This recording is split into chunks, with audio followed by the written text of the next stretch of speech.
Hey everyone, welcome back. If you forgot your Kraken password, reset it in minutes. First of all, open the app and then click on forgot password. Click on the forgot password option, then enter your registered email address. After that, you're going to go ahead and open your Gmail app and then look for the reset link. Sometimes it might not be in the promotions folder. Try checking your primary folder. Try checking your promotions, also your spam or trash. Sometimes they just end up in there.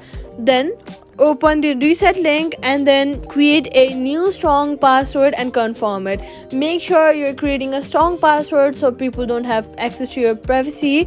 Make sure the password contains of uppercase, lowercase, numbers. Just make it as strong as possible, as unique as possible. Do not reuse old password for security reasons, and that's it. Subscribe for more quick fixes.